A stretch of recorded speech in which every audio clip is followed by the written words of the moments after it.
Olá todo mundo, como é que vai? Essa é a primeira aula de enzimologia que eu estou gravando, tá? Para ajudar, tem uma espinha enorme no meu nariz, por favor não prestar atenção a ele, que está gigante e vermelho, mas prestar atenção ao conteúdo. A aula de hoje é uma introdução breve sobre enzimologia, sua nomenclatura e classificação. Para que essa aula funcione melhor, né, e para fixar o assunto, eu separei três bibliografias, onde o que eu estou me baseando principalmente é nesse livro de enzimas do Copeland. Esse compêndio sobre nomenclatura de enzimas também é muito interessante. Apesar de ser um PDF muito grande, ele tem parte interessante mesmo, não é tão grande. E esse artigo aqui, tá, da revista de Bioinformática, é um artigo da Open Access, vocês podem baixar tranquilamente, né? Mas ele mostra uma breve história da nomenclatura de enzima, muito simples e muito rápido. Vocês já fizeram Bioquímica 1, Bioquímica 2, vocês sabem, né, que a vida depende de uma série de reações químicas bem orquestradas, tá? Vocês passaram por muitas reações de um mapa metabólico criado, tá? Tentar mapeando para tentar mapear o que todas as reações que ocorrem dentro de um organismo, né? Porém, tá? Se olharmos de perto, vamos ver que esse mapa metabólico ele funciona com pequenas reações ocorrendo a cada momento. Essas reações elas são muito lentas para manter o organismo vivo, né? São reações químicas que ocorrem naturalmente no meio ambiente, tá? Porém, né, elas não conseguem manter um organismo vivo, né, se não existisse os catalisadores, tá? Para burlar, né, esse problema do ambiente, a natureza conseguiu desenhar catalisadores para esse fim, né? Esses catalisadores são as enzimas, né? As enzimas são os catalisadores biológicos que vocês conheceram, não só em Bioquímica 1, Bioquímica 2, mas dentro do colégio vocês vêm ouvindo isso, tá? E esse é o foco exatamente da aula de enzimologia, né? Eu não vou entrar no que tange a enzimologia, falar daquele histórico lá atrás, onde se fala que nos primórdios as primeiras enzimas foram descobertas, né, na produção de etanol e a evidência de que alguma coisa fazia que a fermentação acontecesse. Eu vou seguir bem para frente, para a época de 1883, né, onde Payne e Persols descreveram que o etanol era capaz de precipitar uma substância que era capaz de converter o amido em maltose, né? O etanol ele é utilizado para precipitar proteínas, né? E esses dois pesquisadores aqui eles viram que as proteínas precipitadas, né, naquela época eles não sabiam ainda que eram proteínas, tá? Elas conseguiam converter o amido em maltose, consequentemente, né, para produzir etanol. Esse foi o primeiro relato de uma enzima, tá? E na época ela foi chamada de diastase, né? Esse termo diastase ele vem de diastático, tá? que ainda hoje é utilizado para relacionar o poder enzimático de uma solução. O nome ase, né, o sufixo ase é utilizado para identificar enzimas, né, exceção das enzimas proteolíticas, a qual terminam com o sufixo ina. Exemplo da bromelina, papaina, ficina, tá? Para quem não sabe, né, bromelina do abacaxi, papaina do mamão e ficina da figueira. Tá? O próprio termo enzima, né, ele só foi definido em 1876 por Kuhn, tá? O que significa na levedura, né? Porque todo o conhecimento de enzimas que naquela época era na produção nos estudos de produção de etanol, né, produção de cerveja principalmente. Naquela época existiam duas escolas de pensamento sobre as enzimas, o de Liebig e o de Pasteur. Tá? Vocês lembram de Pasteur, né? Aulas de biologia do colégio. Pasteur sempre esteve à frente da ciência, né, na época dele. Liebig falava que enzimas fermentativas eram substâncias químicas encontradas em leveduras, né? Ou seja, que os fermentos eles não eram não organizados, tá? Já Pasteur falava que o processo de fermentação não podia ser separado dos organismos vivos, ou seja, os fermentos eram organizados. Eles precisavam da maquinaria celular como um todo para fermentar, né? Kuhn, tá? Que cunhou o termo enzima, ele não favorecia nenhuma escola, apenas afirmava que existia alguma coisa na levedura que exercia uma atividade, né? É o que em engenharia, tá, se chama de um modelo estruturado, né? Todo maquinário celular vai absorver o produto inicial que foi gerando, né, o produto final. Tá? Em 1871, von Manasseh, essa moça aqui, tá, demonstrou em um congresso esse fenômeno, né? Porém, apesar dela ser a primeira pessoa a descrever um processo, um experimento que caracterizava a existência de uma enzima, em 1897, Buchner solicitou prioridade na descoberta, acusando o experimento de von Manasseh de não ser um experimento repetitivo, né? Ele não era reprodutivo, tá? Tá aí, né? Na verdade, mais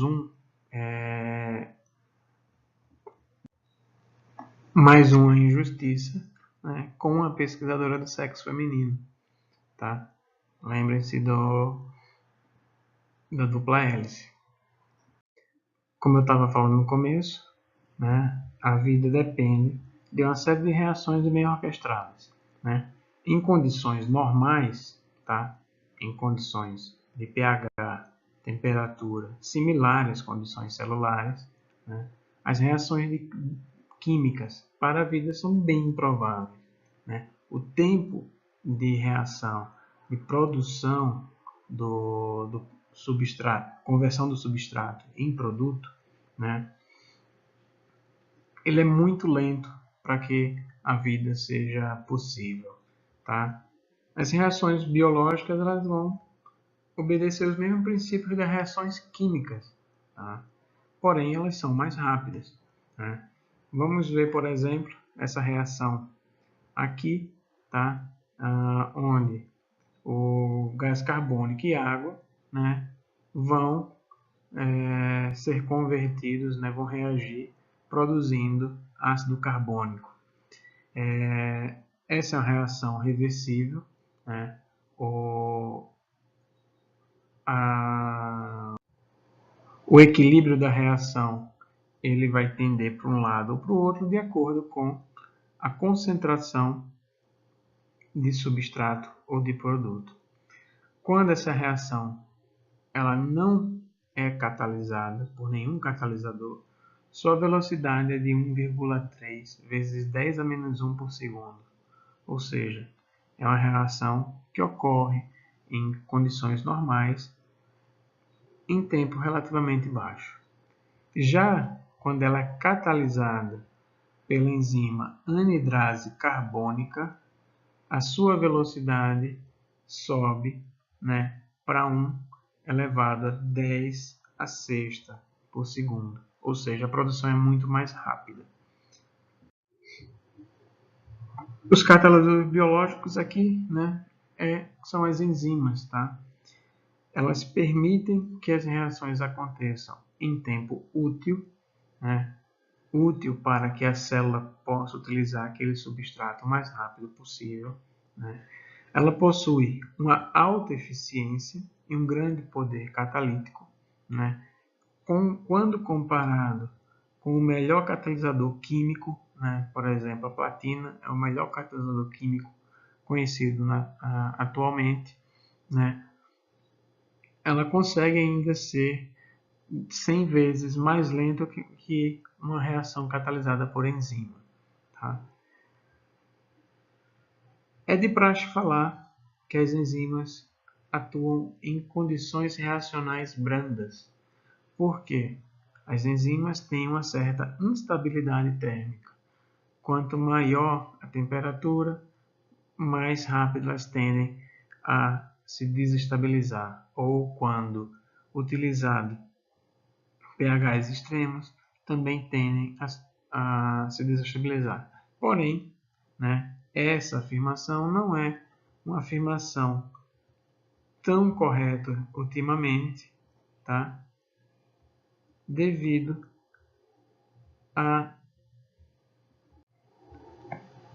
ao conhecimento atual de enzimas isoladas de micro-organismos termofílicos, né? Onde elas conseguem uma estabilidade térmica bem maior. Elas podem ser reguladas por diferentes estratégias, elas podem ser ativadas ou inibidas, né? Elas são específicas quanto ao substrato produto e também, né, ou a sua localização. A gente vai ver mais na frente, tá, que algumas enzimas elas são específicas até demais com o substrato, né? Um exemplo delas é a urease. As enzimas também podem catalisar reações específicas relacionadas, ou seja, elas vão evitar reações competidoras, né?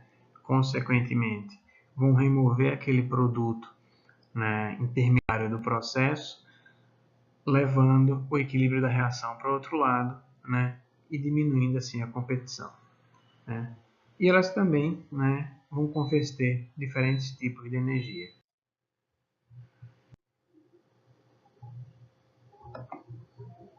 A nomenclatura de enzima, no início, né, ela não era sistemática, tá? As enzimas elas começaram a receber o mesmo nome ou a mesma enzima, vários nomes diferentes, tá? Onde a nomenclatura padrão simplesmente utilizava-se o sufixo ase inserido ao nome do substrato, né? Como, por exemplo, a urease, onde o sufixo é adicionado ao nome do substrato. Já a glicose oxidase era a indicação da reação a ser realizada.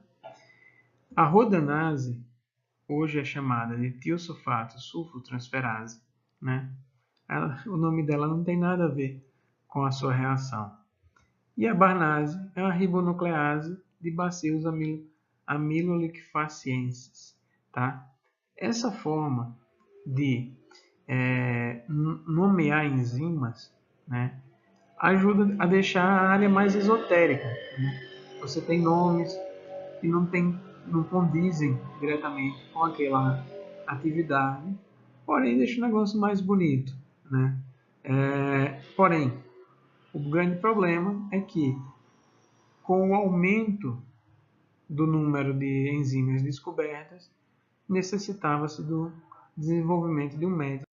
Na década de 1950, dois grupos de enzimologistas tentaram resolver o problema da nomenclatura. O primeiro deles, um austríaco chamado Otto Hoffmann-Ostenhoff, em 1953, classificou enzimas num sistema baseado em número de moléculas envolvidas na reação. Por exemplo, hidrolases, transferases e oxirredutases, né? A reação delas era A mais B igual a C mais D. Já as liases e sintetases, né? As reações dela eram A resultando em B mais C. E por último, as racemases eram enzimas que, né, transformavam A em um produto B. Do outro lado, tínhamos Malcolm Dixon e Edwin Webb, né, os quais estavam compilando uma lista com todas as enzimas e notaram que, apesar de muitas, o número de tipos de reações eram bem reduzidos. Como, por exemplo, as enzimas hidrolíticas, né? Enzimas que conduzem ésteres, ligações glicosílicas, entre outras. Tá? Enzimas transferidoras, enzimas que transferem hidrogênio, fosfatos, como as quinases, e outras reações. E as enzimas, né? Outras enzimas, aquelas que iam catalisar outras reações. Este era o início da classificação atual, onde as enzimas eram divididas em grupos e subgrupos. Em 1956, Dixon e Hoffmann-Ostenhoff criaram a International Commission on Enzymes, e seu trabalho inicial foi classificar e nomear as enzimas e coenzimas, suas unidades de atividade e métodos padrões de quantificação, conjuntamente com os símbolos utilizados na descrição da cinética enzimática. Aquilo era uma ação muito ambiciosa para esses dois, e que nem tudo que eles fizessem seria satisfatório. O principal papel da comissão era compilar uma série de regras e recomendações que seriam implementadas para a nomenclatura das enzimas e como as novas enzimas seriam classificadas. O resultado desse trabalho é aquele livro que eu mostrei no começo da apresentação, né? O Nomenclatura de Enzimas. Ele é a edição atual desse trabalho de Dixon, Webb e Hoffmann-Ostenhoff. Tá? Em 1956 foi produzido um relatório após aprovado, foi finalizado em 1961 e publicado como segunda edição do Enzymes, de Dixon e Webb, e o livro Enzyme Nomenclature, de 1966. Neste relatório e nos livros, eles complementaram os trabalhos de Dixon e Webb, classificando as enzimas em 6 categorias. Aqui estão as 6 categorias descritas no compêndio de Dixon e Webb. A primeira classe, né, as oxirredutases, que são aquelas enzimas que catalisam a transferência de elétrons, né, de uma molécula, conhecida também como redutora, a uma outra molécula, né, que é conhecida como oxidada. Tá? As transferases, elas transferem um grupamento específico de uma molécula para outra. Já as hidrolases são as enzimas que realizam uma reação de hidrólise. Elas necessitam de uma molécula de água para que a quebra daquela molécula seja realizada. Por outro lado, as liases, são enzimas que adicionam ou removem grupamento dos seus substratos sem a reação de hidrólise, com o envolvimento de uma ligação dupla. Então, vocês podem observar aqui que esta ligação dupla foi rompida, com a adição num grupamento novo, tá? Formando essa nova molécula. Já as isomerases, elas convertem uma molécula de um isômero para o outro. E por fim, as ligases, elas catalisam a reação de uma nova reação química entre duas moléculas. Note que, nesse exemplo aqui, tá, tem o gasto de energia para que essa ligação seja realizada. As enzimas foram dessa forma classificadas, e nomeadas de acordo com a natureza das reações químicas que elas catalisam. As enzimas, com isso, recebem 2 nomes e um número de classificação. O nome recomendado é aquele nome de uso comum, geralmente o nome trivial, como por exemplo a bromelina. É um nome trivial das enzimas proteolíticas do abacaxi. Já o nome sistemático, é o nome do substrato mais o nome da reação catalisada, classificação do grupo, com o sufixo ase. E o número de classificação é esse aqui, Enzyme Commission Number, que são 4 números que unicamente vão categorizar cada reação enzimática. O nome recomendado de uma enzima é o seu nome original, ou ele é nomeado, quando aquela enzima é nomeada pela adição do sufixo ase após ou o nome do substrato ou o tipo da reação catalisada. Já o nome sistemático, o substrato é listado antes, separado por 2 pontos, e seguido pelo tipo da reação com o sufixo ase. Aqui você tem um exemplo do nome recomendado, por exemplo, do álcool desidrogenase, uma enzima, que a reação dela é a oxidação de álcools. O nome sistemático dela já é álcool, 2 pontos, NAD+, oxirredutase. A urease, a enzima que degrada a ureia, a reação dela é a hidrólise da ureia. E seu nome sistemático é ureia, 2 pontos, amido hidrolase. A DNA polimerase, que tantos de vocês conhecem, pois é a enzima que permite que os experimentos de PCR sejam realizados, a reação dela é polimerização de nucleotídeos. Seu nome sistemático já é DNTP, 2 pontos, DNA DNMP transferase. Como exemplo, uma lipase, no qual a reação que ela catalisa é a hidrólise do triacilglicerol, formando diacilglicerol e carboxilato. O nome sistemático dessa enzima é a triacilglicerol lipase. O nome recomendado, conhecida normalmente, é lipase. O seu número do Enzyme Commission Number é 3.1.1.3. O que é que isso quer dizer? 3 é a classe das hidrolases. O 1 são as hidrolases que agem sobre ligações ésteres.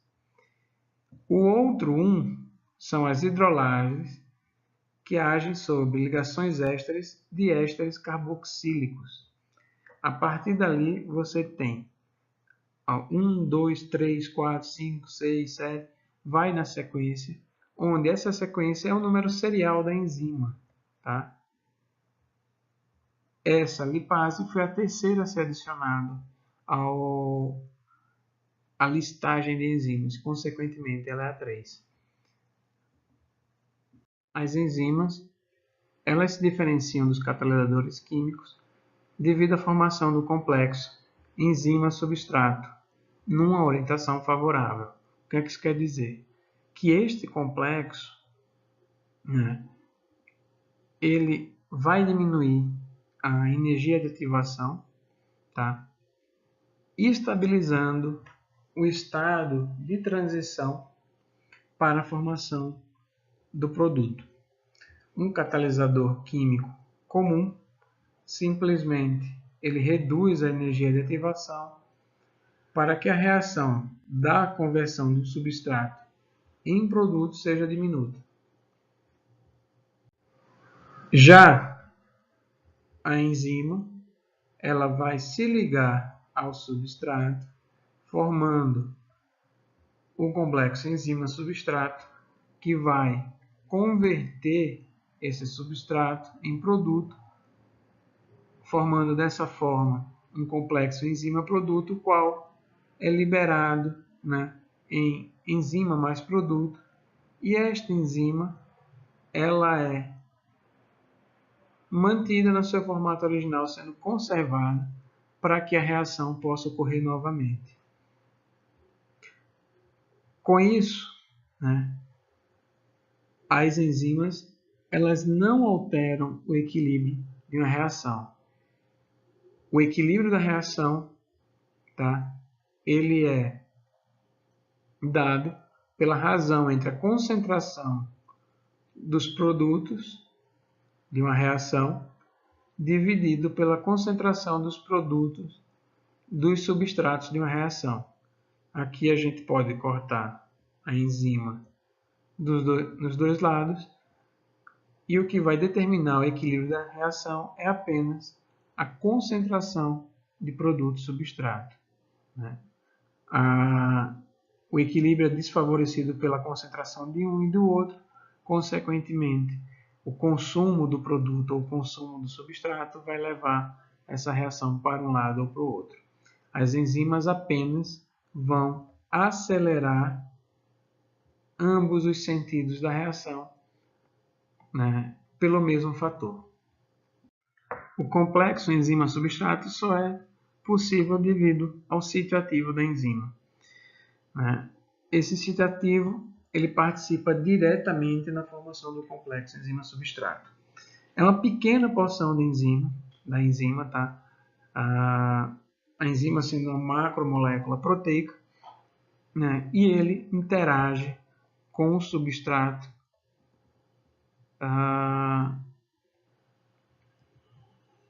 por ligações relativamente fracas.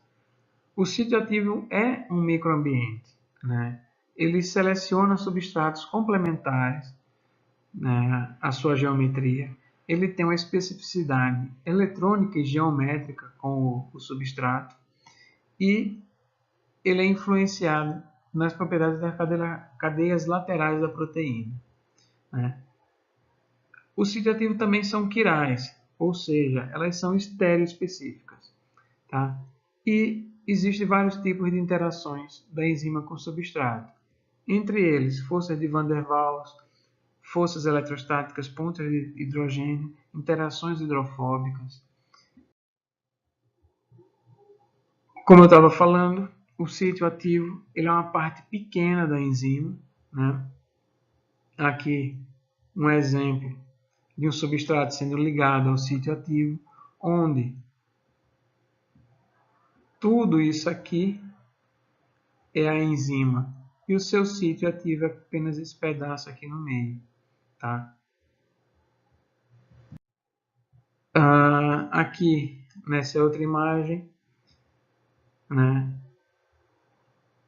uma lisozima, onde a organização 3D dela mostra o sítio ativo e a posição dos aminoácidos catalíticos na estrutura primária, ou seja, são poucos aminoácidos que vão vão formar esse sítio ativo, né?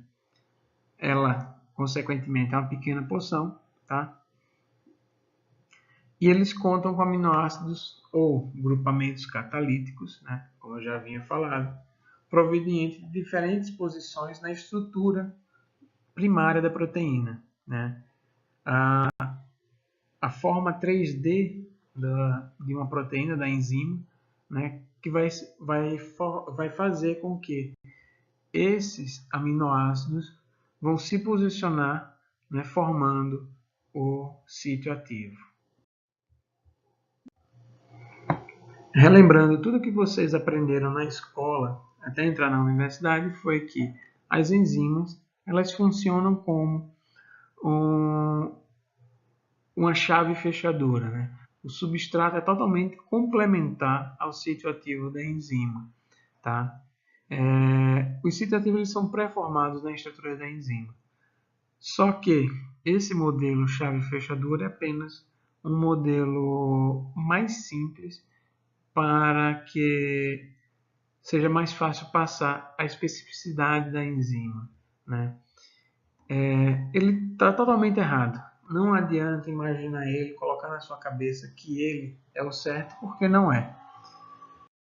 Vamos utilizar como exemplo uma reação onde um bastão metálico fosse ser quebrado. Quem já quebrou, né, ou partiu uma barra de metal, se você torcer ela e ficar indivindo, ela vai torcer até quebrar. Então imaginem que, né, a reação você tem o substrato, um estado de transição, esse bastão sendo curvado, né, uma energia é adicionada a essa reação até que ele quebra, formando o produto, né? Uma reação de hidrólise. Tá? Se a sua enzima, né, nesse caso vamos chamar ela de bastonase, tá? Nome da reação e o sufixo ase, né? Ela tem o modelo chave fechadura. Esse bastão metálico ele vai encaixar perfeitamente aqui, né? Encaixando perfeitamente aqui, poucos produtos serão gerados, porque esse estado de transição aqui ele não vai chegar, né? A enzima vai dificultar que o estado de transição exista. Já, né, se essa bastonase tem o seu sítio ativo similar ao estado de transição, ela passa a ser funcional. Esse substrato ele vai formar o complexo enzima-substrato. As interações vão ocorrer aqui dentro, fazendo com que ocorra esse estado de transição. Consequentemente, a lise, né, a hidrólise desse substrato vai ser realizada. Lembre-se sempre que as enzimas estabilizam a formação do estado de transição, pois devem ser complementares a esse estado. E aí, para finalizar a aula de hoje, eu gostaria de mostrar para vocês a hexoquinase. Ela é uma enzima, né, que, como vocês sabem lá da Bioquímica 1, ela adiciona uma molécula de fosfato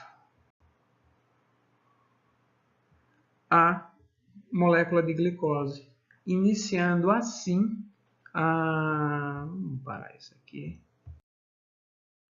Aqui está a conformação da hexoquinase, os seus dois sítios de ligação, tá? Um superior, né, e um inferior, e a molécula de glicose aqui. No momento que essa molécula entra em contato com o sítio ativo, que ela se liga no sítio ativo, essa hexoquinase fecha, né, fazendo que assim a reação seja realizada. Bem, por hoje é isso. A gente vai se encontrar na semana que vem em sala de aula ou, né,